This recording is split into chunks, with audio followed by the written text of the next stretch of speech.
ప్రపంచంలోనే రెండో అతిపెద్ద ఆర్థిక వ్యవస్థగా గొప్పలు చెప్పుకునే చైనాలో ఓ రేంజ్లో పేదరికం ఉంది. దేశవ్యాప్తంగా 8.2 కోట్ల మంది పేదరికంతో ఇబ్బందులు పడుతున్నారని సాక్షాత్తు 2018 లెక్కలు తేల్చి చెప్తున్నాయి. సింపుల్గా చెప్పాలంటే అక్కడ జనాభాలో ప్రతి 10 మందిలో ఒకరు పేదే. పల్లెల్లో పేదరికం చాలా ఎక్కువగా ఉంది. కొన్ని కుటుంబాలు తిండికి కూడా కటకటలాడే పరిస్థితులు ఉన్నాయి. ఇక్కడ భూములు కూడా పెద్దగా వ్యవసాయానికి పనికిరావు. సగం భూములు ఎడారిని గుర్తుకు తెస్తుంటాయి. పల్లెల్లో బ్రతికే వారికి వ్యవసాయం తప్ప మరో పని రాదు, తెలియదు. దీంతో పల్లెల్లో ప్రజలు ఎంతగా కష్టపడ్డా తినడానికి బొటాబొటి ధాన్యం మాత్రమే పడుతుంది. ఇళ్లలో కూడా పేదరికం బాగా కనిపిస్తూ ఉంటుంది. ఎక్కువగా కొండలకు ఆనుకుని ఇళ్లు కట్టుకుంటారు. పిల్లలు చదువుకునే స్కూళ్ల పరిస్థితి కూడా అంతంత మాత్రమే. కనీస సదుపాయాలు ఉండవు. క్వాలిఫైడ్ టీచర్లు ఉండరు. చైనాలో తొలిసారి 1970లో ఆర్థిక సంస్కరణలు ప్రవేశపెట్టారు. 2002 వరకు ఈ సంస్కరణలు కొనసాగాయి. అయితే వీటి ఫలితంగా పట్టణాలు, నగరాలు మాత్రం డెవలప్ అయ్యాయి, కానీ పల్లెల్లో అభివృద్ధి లేదంటున్నారు సోషల్ సైంటిస్టులు. చైనాలో ఉన్నంత ఎయిర్ పొల్యూషన్ ప్రపంచంలో మరో దేశంలో ఎక్కడా లేదు. చైనాలో సోలార్ పవర్పై ఆధారపడి నడిచే పరిశ్రమలు పెద్ద సంఖ్యలో ఉంటాయి. కొన్నిసార్లు అసలు సూర్యుడి నుంచి వచ్చే కాంతి సోలార్ ప్యానెల్స్కు చేరుకోకుండా ఎయిర్ పొల్యూషన్ అడ్డుపడుతుంది. ఇక్కడ బొగ్గుపై నడిచే పరిశ్రమలు ఎక్కువ. దేశ ఆర్థిక వ్యవస్థకు కోల్ సెక్టారే కీలకం. కోల్ సెక్టార్ వల్ల ఎకానమీకి ఎంత లాభం జరిగిందన్న సంగతి పక్కన పెడితే ఎయిర్ పొల్యూషన్ మాత్రం చాలా పెరిగిపోయింది. చైనాలో గాలి కలుషితం కావడమే కాదు, నీటి కాలుష్యం కూడా ఎక్కువే. ఎక్కడో మారుమూల పల్లెల్లో కాదు, పట్టణాలు, నగరాల్లో కూడా తాగటానికి కలుషితమైన నీరే దిక్కవుతుంది. ప్రధాన నగరమైన షాంఘై ద్వారా ప్రవహించే మేజర్ నదులన్నీ కూడా దాదాపు 85% కలుషితమయ్యాయని 2015 నాటి న్యూ వాటర్ క్వాలిటీ రిపోర్ట్ స్పష్టం చేసింది. తాగే నీళ్లు ఇంతగా పొల్యూట్ కావడానికి ప్రధాన కారణం స్థానిక ప్రభుత్వాల ఫెయిల్యూరే అంటున్నారు. చాలా పట్టణాల్లో డ్రైనేజ్ సిస్టమ్ నిర్వహణ ఏమాత్రం బాగాలేదు. దీంతో జనాభాలో సగం మంది ప్రజలు వేరే మార్గం లేక కలుషితమైన నీటినే తాగుతుంటారని లెక్కలు చెబుతున్నాయి. చైనా పిల్లలకు పుట్టుకతోనే అనేక లోపాలున్నాయి. 20 ఏళ్ల నుంచి ఇలాంటి పిల్లలు పుడుతూనే ఉన్నారు. ఏడాదికి 1.5 మంది చిన్నారులు ఇలా లోపాలతో పుడుతున్నారు. కొన్ని సంవత్సరాల నుంచి చైనా ప్రజల లైఫ్ స్టైల్లో విపరీతమైన మార్పులు వచ్చాయి. పట్టణాలు, నగరాల్లోనే కాదు, మారుమూల పల్లెల్లో నివసించే ప్రజల లైఫ్ స్టైల్ మారిపోయింది. ఫుడ్ హ్యాబిట్స్ మారిపోయాయి. జంక్ ఫుడ్కు ప్రజలు అలవాటు పడ్డారు. అంతేకాకుండా ప్రపంచవ్యాప్తంగా మరణశిక్షలు తగ్గిన చైనాలో మాత్రం తగ్గే ముచ్చటే కనిపించడం లేదు. మిగతా దేశాల్లో అమలయ్యే మరణశిక్షకు 4 ఒక చైనాలోనే అమలవుతున్నాయి. 2017లో అయితే వేలలో మరణశిక్షలు అమలయ్యాయని ఆమ్నెస్టీ ఇంటర్నేషనల్ సంస్థ పేర్కొంది. అయితే ఈ విషయాన్ని బయట ప్రపంచానికి తెలియనివ్వకుండా చైనా ప్రభుత్వం రహస్యంగా ఉంచుతోందని ఆరోపించింది. న్యాయ వ్యవస్థలో సంస్కరణవాదం తెర మీదకు రావడంతో చాలా దేశాలు అసలు మరణశిక్షకు గుడ్ బై కొట్టాయి. తీవ్రమైన నేరాలు చేసిన వాళ్లకు కూడా యావజ్జీవ ఖైదు విధిస్తున్నారు. ఆఫ్రికాలో అయితే ఒక్క సొమాలియా, సౌత్ సూడాన్ మినహా మిగతా అన్ని దేశాలు అసలు క్యాపిటల్ పనిష్మెంట్ను నిషేధించాయి. ఒకవైపు బయట ప్రపంచం ఇలా ఉంటే చైనాలో మాత్రం మరణశిక్షలు ఏమాత్రం తగ్గటం లేదు. కొన్నిసార్లు కిందటి ఏడాదితో పోలిస్తే పెరిగిన దాఖలాలు కూడా కనిపిస్తున్నాయి. డ్రగ్స్ కేసుల్లో కూడా క్యాపిటల్ పనిష్మెంట్ ఇస్తోంది ఇక్కడి న్యాయ వ్యవస్థ. గోబీ ఎడారి కొన్నేళ్లుగా చైనా వైపున విపరీతమైన స్పీడ్తో విస్తరిస్తోంది. దీంతో ఎడారికి 2250 మైళ్ళ విస్తీర్ణంలో ఉన్న గడ్డి భూములు ఎడారిగా మారుతున్నాయి.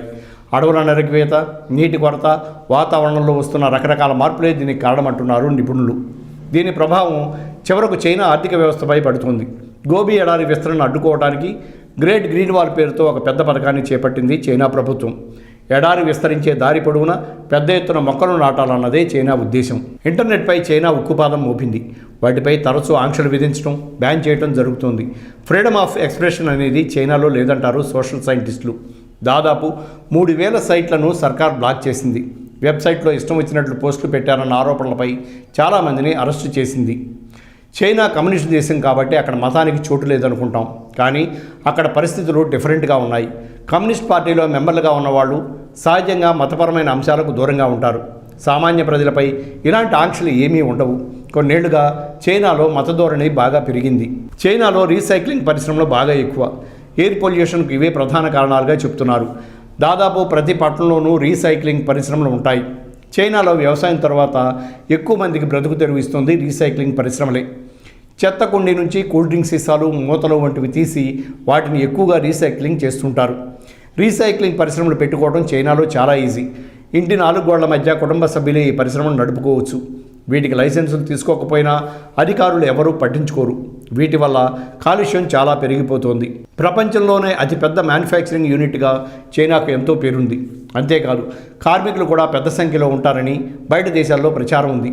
అయితే అతిపెద్ద మ్యానుఫ్యాక్చరింగ్ యూనిట్గా చైనాకు ఎంత పేరున్నా సరే అదే నిష్పత్తిలో ఇక్కడ ప్రజల కొనుగోలు శక్తి పెరగలేదు. చాలా పేరున్న మాల్స్ కూడా కస్టమర్లు లేకపోవడంతో వెలవెలపోతుంటాయి. తిండికి సంబంధించిన KFC, మెక్డొనాల్డ్స్ వంటి కొన్ని మాల్స్లో మాత్రమే కాస్తంత జనం కనిపిస్తూ ఉంటారు. ఈ రెస్టారెంట్లకే ప్రజలు వస్తూ ఉంటారు, డబ్బులు ఖర్చు పెడుతుంటారు. దీనికి కారణం ప్రజల్లో కొనుగోలు శక్తి పెరగకపోవడమే అంటున్నారు. పొటాబొటీ రాబడి మాత్రమే ఉండటంతో అనవసరపు ఖర్చులకు చైనా ప్రజలు వెళ్లరంటున్నారు ఎనలిస్టులు.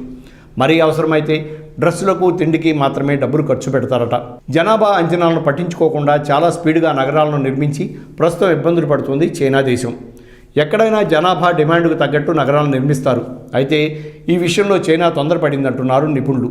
దీంతో మొత్తం ప్రాజెక్టే డేంజర్లో పడింది. న్యూ సౌత్ చైనా మాల్ను దాదాపు 10 ఏళ్ల కిందట మొక్కజొన్న పొలాల్లో నిర్మించింది సర్కార్. అయితే ఇప్పటికే ఆ సిటీ 99% ఖాళీగానే ఉంది. యాందూచెంగ్ సిటీలో కూడా జనమే లేరు. ఇంటి కిరాయిలు ఎక్కువగా ఉండటం వల్ల ఈ నగరాల్లోకి ప్రజలు రాకపోవడానికి ఒక కారణం అంటున్నారు. దలైలామా ప్రభావాన్ని తగ్గించడానికి ప్రభుత్వమే లామాలను నియమించే పనిని ఎత్తిన వేసుకుంది. చైనాలో బుద్ధిస్టులు పెద్ద సంఖ్యలో ఉన్నారు. దలైలామాను బుద్ధుడి మరో రూపంగా బుద్ధిస్టులు భావిస్తూ ఉంటారు.